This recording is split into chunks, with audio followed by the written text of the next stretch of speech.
This is the Car Advice 79 series, and while there are plenty of positives when you head off-road, and some of them you've seen in the testing we've already done, there is one glaring negative that comes to mind, and that is the infotainment system, or lack thereof. What it does have is absolute garbage, and that's being kind to it. It barely functions as a Bluetooth telephone unit.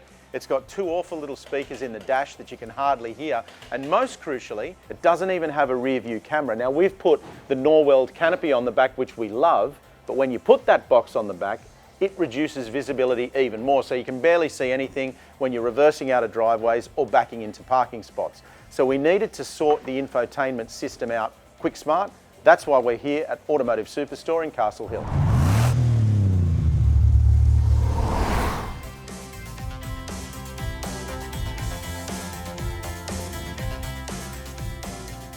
What we're going to do is run the model numbers, the retail prices, and links to all these components in the story under this video. So if you want to order things individually, pick and choose bits and pieces, you can, or you can of course go to Automotive Superstore and order the parts, look at everything online, as we did when we were selecting what we wanted to buy to add to the system. What I've got here is the door speaker enclosure for the back door. So we're running speakers front and rear in these custom enclosures. You can see here where it's marked out where the guys are going to cut. They've got to open up the factory door card, but crucially, when you mount that there with a speaker in it, it's going to look pretty much like a factory installation, which is really tidy. So what we're doing, front and rear speakers, as I said, subs under the rear seat, 2 amps, and a whopping big 9-inch Alpine touchscreen in the center of the dash. So this is going to be really cool.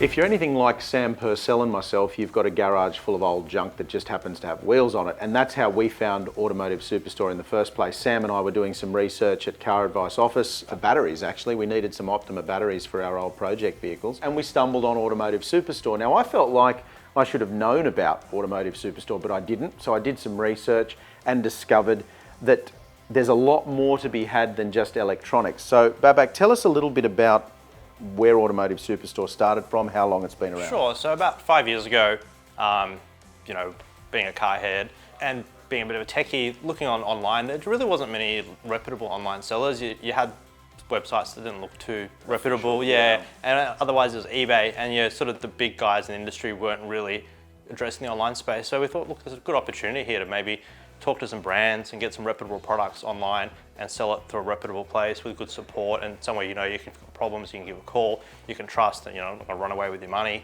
So yeah, we figured, look, there's an opportunity here, no one's really tapped into it. And for us, I mean, it's almost, you know, half a shame to admit it, but for us, the reason we found you was because your pricing was so competitive. And then you said to us, oh, by the way, we do more than just, you know, just that kind of stuff or service parts.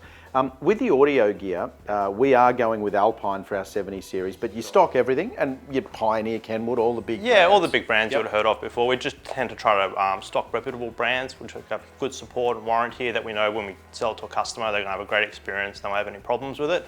So yeah, we have quite a wide range, but we went with the Alpine for this car because it's a direct fit for this vehicle. It's got HEMA maps, which is great for obviously a LandCruiser.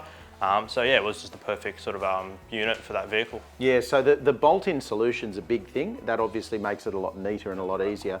And if you don't know what HEMA maps are, they're the specific off-road maps. So this vehicle's got normal satellite navigation for on-road stuff, but it's also got all the HEMA mapping, which is all the remote trail stuff, and they're the best in the business, HEMA as well. They're very good. So that'll work well for us when we're using it out on shoots. You've always done installs, but you're now here in the new premises, you've actually got the space. So we brought our truck in, we can leave it here, you guys can have a look at it, spend the time to do the little bits and pieces, and then the install, yeah? That's correct, yeah. So we offer installs for all sorts of things, car audio, dash cams, reverse cameras, and it's all on site at Castle Hill. And all our installs come with a lifetime warranty, so you know there's no need to worry that you're going to break something in your car. Just drop it off, we'll set it all up for you, and away you go. So Automotive Superstore, you can check them out online if you need to know anything about the products we've used. I know I'll be on there, I'll be ordering some stuff. I'll send you some coupon codes. There's gonna, coupon codes, there's going to be some bills to be paid, that's for sure. I'm going to get back out into the workshop and see what the boys are up to. Nosh, I've stopped you midway through this, so I apologise for interrupting you, but I've got to tell you, I don't love wiring. No? No, I don't. And I'm looking at this, and this is my worst nightmare.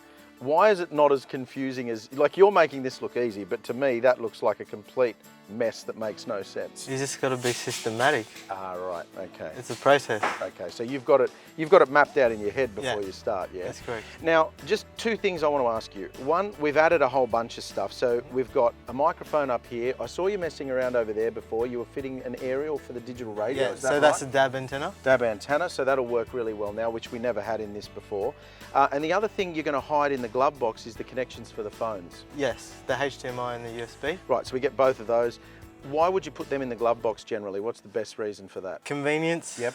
The phone's tucked away. Yep. Less likely to play with it too, aren't you? If Yeah. you put the phone in there, you're not going to touch it, which is And it's all done through the touchscreen. Exactly, which we're going to get in a minute. Now, the last question is, was anything tricky? Because to us, you know, test driving cars, as much as we do, this seems like it's from 1985 to us, the 70 series, very basic. Was there anything that's kind of tricky? I know you've set up to do the speakers already. The bulk of this wiring is done. Speed pulse, because the new unit requires speed pulse for legalities. Yep. The handbrake wire. Oh, that's the other thing. So this is set up so that when the handbrake's on, you can't use functionality in this. Yeah? Okay, right. Therefore, insurance, everyone's happy. Yeah, and the other one, so just nutting that stuff out is obviously a bit of a challenge.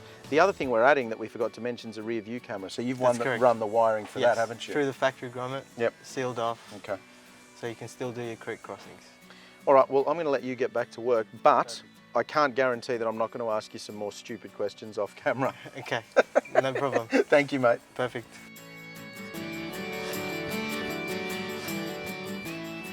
I thought I'd give you a quick look at what we're going to be dealing with here because Nosh is about to install it. So this is the old unit that we've taken out. It's not actually that heavy, but there's nothing to it. Very basic functionality. Still has a CD player in it, if you can believe it. You know, phone stop and start your call and basic switch gear. Doesn't really do anything exciting. As I said, the functionality of this is pretty poor. You can't hear it very well. You've got the Bluetooth volume cranked all the way up and you can only just hear phone calls then. And this is the unit we're replacing it with, this monster here. It's a 9-inch Alpine unit. What's most interesting is that because it's so much bigger across the top, we've lost the digital clock that we had and the positioning of the hazard lights. So that's now moved down below this, next to the air conditioning unit. The clock doesn't matter because we've got one in here, but this is the new unit, touch screen, all of that functionality as well as the mapping. And look how thin these new screens are. They're actually quite small compared to the depth of that old unit, which is quite chunky. Can't wait to get this set up. It's going to be amazing. We know what we like when it comes to sound, but we're not audio experts. So we let Automotive Superstore expert technician Steve tune our system and set up our rear view camera with parking guidelines exactly where we wanted them. For mine, the best part of this whole installation is how factory it looks. And key to that is this installation behind the seat. So flip the seat forward. And here you've got the sub in a specifically mounted enclosure built by the guys at ASV in Queensland, same people who did the door pods. You've also got the amp back there, so all the tuning of the system was done via that. It's all neatly mounted, and then just drop the seat. Doesn't even exist. And these are the speaker pods in the door. Look how factory they look. They could have been there from brand new. Again, made by the guys at ASV, Alpine speakers mounted in there. Looks as if it was always there. Well, I've got what I call a thanks for the tip scoop moment for you. This new system, this Alpine system, is better than the original. Not that hard, I know, because the original was pretty average. It had 2 rubbish speakers and a source unit that barely worked, and now it sounds absolutely unbelievable. I tell you what though, the most boring part about all this is my favourite bit is the rear view camera, because I can actually see where I'm going with this huge truck and the box on the back of it that just cut all your rear visibility out. Now I can see where I'm going. Anyway, I'm off to listen to some fairly average music. Stay tuned.